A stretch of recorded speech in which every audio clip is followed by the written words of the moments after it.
Chapter 1. Rosa Takes a Stand.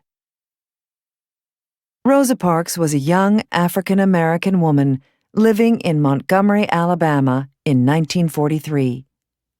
At the time, segregation laws kept blacks and whites apart in most places. Daily, African-Americans like Rosa faced unfair treatment because of these laws.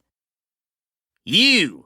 Get off my bus and board through the back door, where the blacks belong. I'm already on the bus and I've paid my fare. I see no need to reboard through the back door. People are waiting behind me.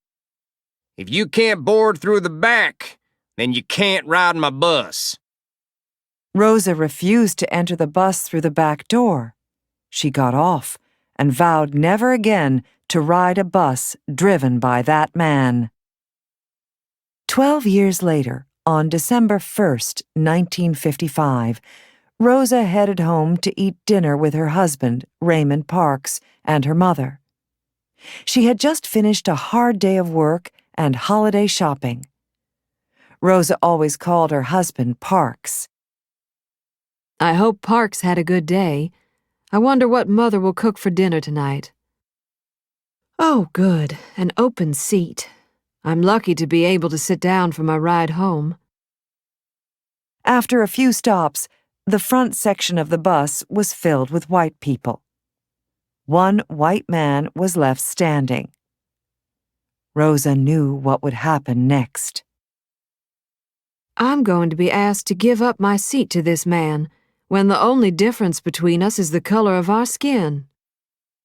The bus driver turned around. Rosa had been too lost in her thoughts to notice him before. And now, she was staring right at the same bus driver who ordered her off his bus 12 years earlier. Move, y'all! I want those 2 seats. Y'all better make it light on yourselves and let me have those seats. The other 3 passengers obeyed the driver. But Rosa stayed put. Rosa knew it was risky to disobey the segregation laws. She could be beaten, arrested, or even killed. Are you going to stand up? No.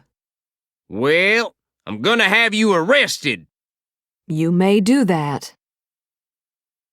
Rosa didn't want to be arrested, but she felt strongly that it was time to stop accepting the unfair treatment.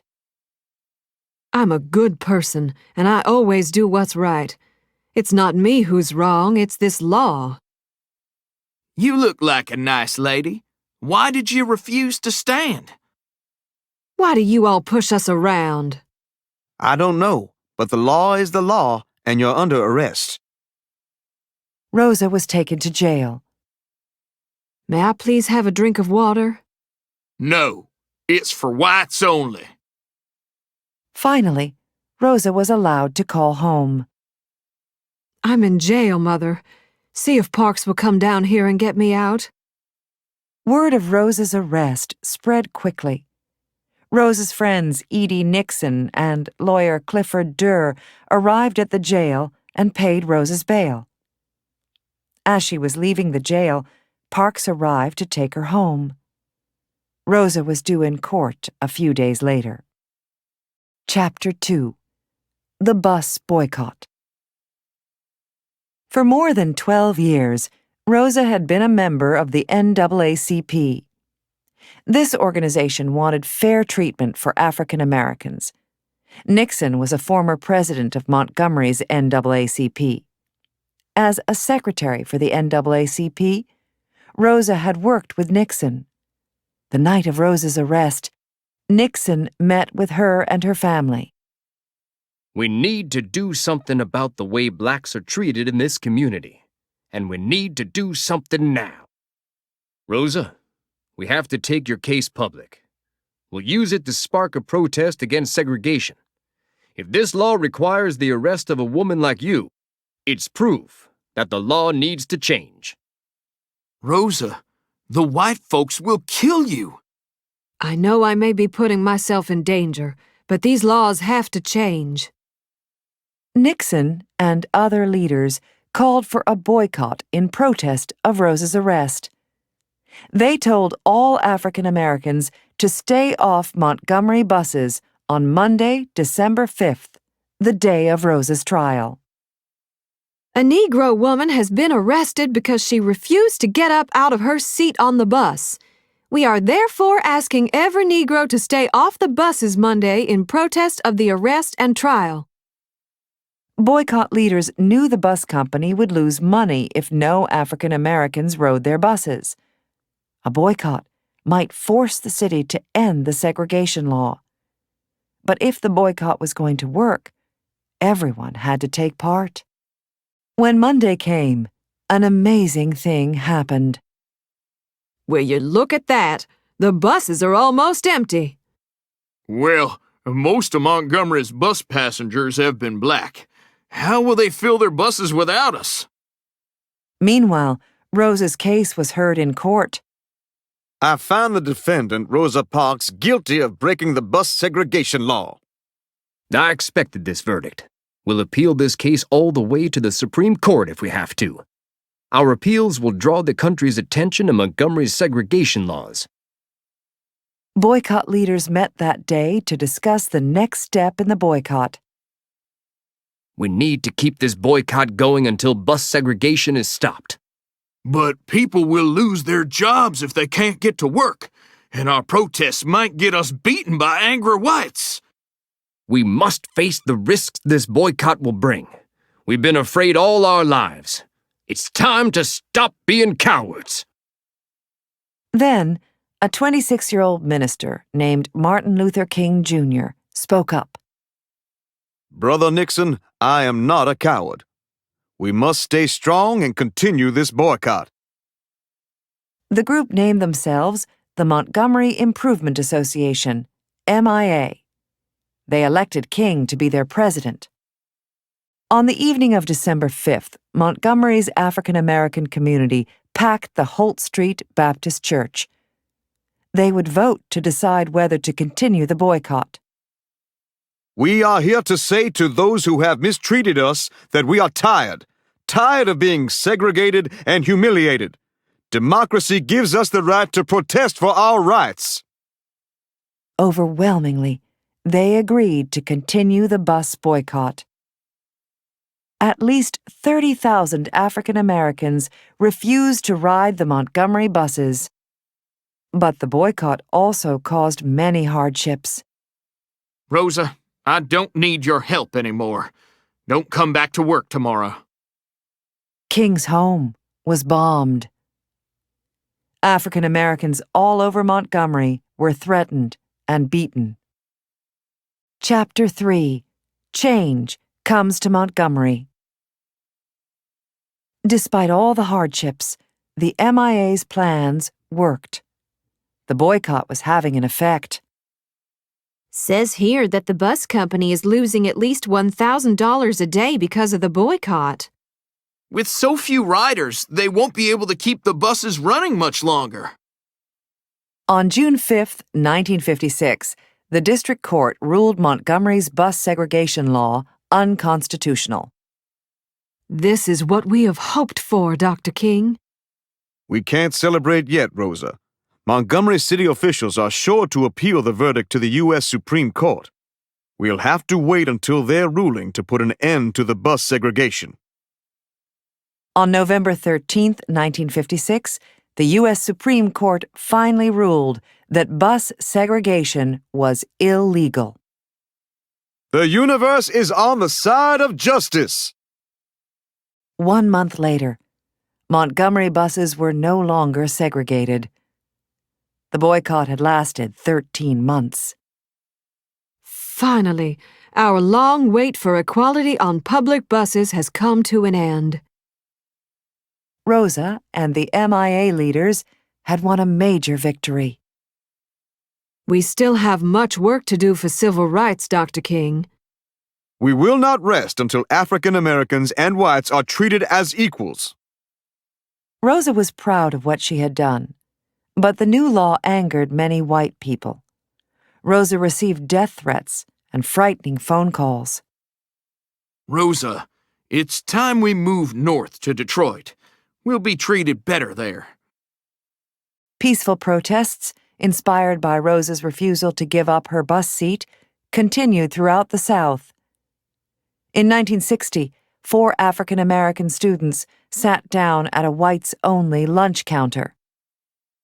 I'll take a coffee, please. Son, you know I can't serve you here. Then we'll just sit here until you can. Soon, more than 400 people crowded around the counter and spilled into the street. The Montgomery bus boycott helped bring national attention to civil rights. The boycott launched Martin Luther King Jr. as the voice of the movement. In the 1960s, Rosa continued to help King. She traveled to Washington, D.C. for the March on Washington. I have a dream that one day on the red hills of Georgia, the sons of former slaves and the sons of former slaveholders will be able to sit down together at the table of brotherhood. I have a dream that my 4 little children will one day live in a nation where they will not be judged by the color of their skin, but by the content of their character. But peaceful protests in Alabama were sometimes met with violence. Rosa often traveled back to the state to do whatever she could to help. Of course I'll give my support to the marchers. I will be on the first plane there. Rosa arrived in Montgomery to take part in a march to the state capitol. King organized the march to protest the violence. We may have integrated the buses in Montgomery, but we have a long way to go before there will be peace between blacks and whites here. Across the country, reaction to the protests and the violence varied. Some whites supported civil rights. It's time that blacks and whites were allowed to sit together in this movie theater. Others still did not. Get out of here! Why are you supporting them? Finally, in 1964, the Civil Rights Act passed. This law made segregation illegal throughout the United States. Chapter 4. Leaving Her Mark. Rosa and supporters involved in the civil rights movement received terrible news on April 4, 1968. Peaceful protester Dr. Martin Luther King Jr. has died of a gunshot wound. Oh, Mother, we have lost our greatest leader. We knew the risks of fighting for equality were great. Rosa kept her promise to continue working for civil rights. We need to keep up the fight. Blacks everywhere need to be able to vote and be free from job discrimination. We can't stop until all the problems are fixed. In 1977, Rosa's husband died. 3 years later, her mother passed away.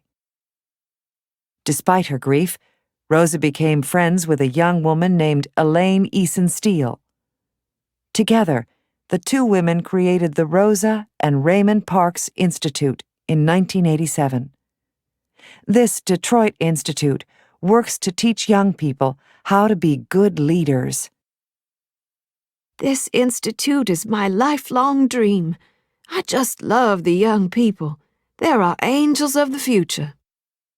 The institute organized bus tours called Freedom Rides for young people. These bus tours taught kids about historical events, such as the 1960s Freedom Rides. In 1961, 13 people, some black, some white, rode from Washington, D.C. to New Orleans, Louisiana. They wanted to test the new law against segregation. My friends, those riders faced bombs and beatings. Throughout her life, Rosa was often asked to speak about that important day in December 1955. When I declined to give up my seat, it was not that day or bus in particular. I just wanted to be free like everybody else. I did not want to be continually humiliated over something I had no control over, the color of my skin. Rosa Parks died October 24, 2005, at the age of 92. The woman who became known as the mother of the civil rights movement was honored by people across the United States. She was the first woman in U.S. history to lie in state at the U.S. Capitol Rotunda.